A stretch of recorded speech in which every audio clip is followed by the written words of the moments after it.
Hello મિત્રો, આપનું સ્વાગત છે.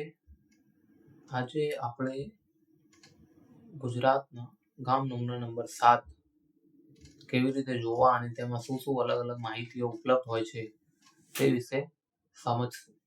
તો જેથી તમે આ વિડીયો ધ્યાનથી જોશો તો તમને ખ્યાલ આવશે કે 7 બારની કેવી રીતે જોવી અને તેમાં જે અલગ અલગ કોલમમાં જે વિગતો જણાવેલી હોય છે તે વિગતો શું દર્શાવે છે, તેનો મતલબ શું હોય છે. તો સૌપ્રથમ તો ગામ નમૂનો નંબર 7 એ આ રીતે દેખાતો હોય છે. મેં અમુક વસ્તુઓ હાઈડ કરેલી છે, પરંતુ તમને દરેક વસ્તુઓ હું વિગતવાર કોલમવાર સમજાવીશ. પ્રથમ ટાઇટલમાં છે ગામ નમૂનો નંબર 7. પછી આપણે આ તરફ જોઈએ તો ત્યાં જણાવેલું છે જિલ્લો. સૌપ્રથમ ત્યાં દરેક જિલ્લાનું નામ હોય છે.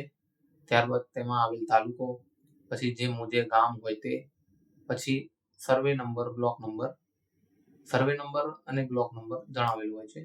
ત્યારબાદ તેનું સત્તા પ્રકાર એટલે કે જૂની શરત અને નવી શરત. ત્યારબાદ હોય છે જમીનનો ઉપયોગ, ખેતી લાયક હોય, રહેણાંક હોય, એ રીતે અલગ અલગ ઉપયોગ જણાવેલા હોય છે. ખેતરનું નામ હમણાં અહીંયા ખાલી છે.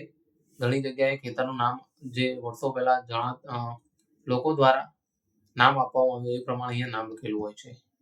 પછી અન્ય વિગતોમાં જો તેના પર અમુક નિયંત્રિત સત્તા પ્રકારની હોય, આ હમણાં હાલમાં લખેલું છે માત્ર બિનખેતી હેતુ માટે પ્રીમિયમને પાત્ર, એવું જણાવેલું છે. ત્યારબાદ જો આ હાલમાં તમે આ નકશો જોઈ શકો છો, અહીંયા પ્રમોલ્ગેશન થયેલું છે એટલે અહીંયા વિગત આપવામાં આવી છે જૂના સર્વે નંબરને લગતી નોંધો તેમજ તેની ઉપર જૂનો બ્લોક સર્વે નંબર, એટલે કે પ્રમોલ્ગેશન પહેલા, એટલે કે આ ડિજિટલ નકશો બન્યો તે પહેલાનો નંબર હોય તો અહીંયા જણાવેલો છે. જ્યાં નવા નકશા નથી બનેલા ત્યાં આ પ્રકારની કોલમ હોતી નથી. તેમજ ત્યારબાદ નીચે આપણે જોઈએ તો લખેલું છે લાયક જમીન, ક્ષેત્રફળ હેક્ટર આવે 6 મી. ક્ષેત્રફળની અંદર એવું જણાવેલું છે, અહીંયા પહેલું લખેલું છે જરાયત. જરાયત એ જમીનના પ્રકાર હોય છે. જરાયત, ક્યારી, બાગાયત, પોત ખરાબો, એ રીતે જમીનના અલગ અલગ પ્રકાર હોય છે. અને ત્યારબાદ અહીંયા ક્ષેત્રફળ જણાવેલું છે. ત્યાં લખેલું છે 2-48-22. એટલે કે જો તમારે ચોરસ મીટરમાં આને જોવું હોય તો આ જે ડેશ જે લખેલા છે વચ્ચે એના સિવાય તમારે વાંચવાનું છે. એટલે જો ચોરસ મીટર તમે ગણો તો 24,822 ચોરસ મીટર જમીન થઈ.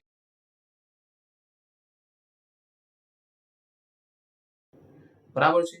ત્યારબાદ જો એક જ જમીન હોય પણ અલગ અલગ પ્રકારની હોય, જરાયત હોય નીચે, પછી પોત ખરાબો હોય, તો અહીંયા નીચે જરાયતની નીચે જ જણાવેલું હોય કે આટલું ક્ષેત્રફળ પોત ખરાબો છે અને ત્યારબાદ તેનું કુલ ક્ષેત્રફળ હોય. આ આકાર એ આપણે જે જમીન મહેસૂલ હોય એ વસ્તુઓને લગતું છે. ત્યારબાદ જુડી અને વિશેષ ધારો એ હાલમાં લેવામાં આવતો નથી. ત્યારબાદ અહીંયા લખેલું છે ખાતા નંબર, ક્ષેત્રફળ, આકાર હેક્ટર આવે છે. અહીંયા જે પ્રથમ ડિજિટ લખેલી છે એ છે ખાતા નંબર. અહીંયા એનો આ જમીનનો ખાતા નંબર 133 છે. ત્યારબાદ ફરીથી ક્ષેત્રફળ જણાવવામાં આવ્યું છે. જો અહીંયા જરાયતની નીચે પોત ખરાબો હોય તો એ અહીંયા ખાતાના જે આકારને લગતી વસ્તુ છે અને મહેસૂલને લગતી વસ્તુ છે, એમાં પોત ખરાબાનું મહેસૂલ લેવામાં આવતું નથી. એટલે અહીંયા જરાયત અથવા બાગાયત કે જે ખેતી લાયક જમીન હોય તેનું ક્ષેત્રફળ લખેલું હોય છે. ત્યારબાદ ફરીથી આકાર જણાવવામાં આવેલો હોય છે. પછી અહીંયા નોંધ નંબર અને કબજેદારનું નામ જણાવેલ છે. અહીંયા અલગ અલગ નોંધો જણાવેલી હોય છે. આ નોંધો જે ઉપર જણાવેલી હોય છે એ માલિકીને લગતી, કબજેદારને લગતી નોંધો હોય છે. અને ત્યારબાદ નીચે જે માલિકો છે, કબજેદારો છે, તેમના નામ લખેલા છે અને કબજેદારોનું નામ કઈ નોંધથી આવેલું છે એ નોંધ એમના નામની પાછળ બ્રેકેટમાં જણાવેલું હોય છે. ઓકે, હવે આપણે આવી જ રીતે એનું નેક્સ્ટ પેજ જોઈશું.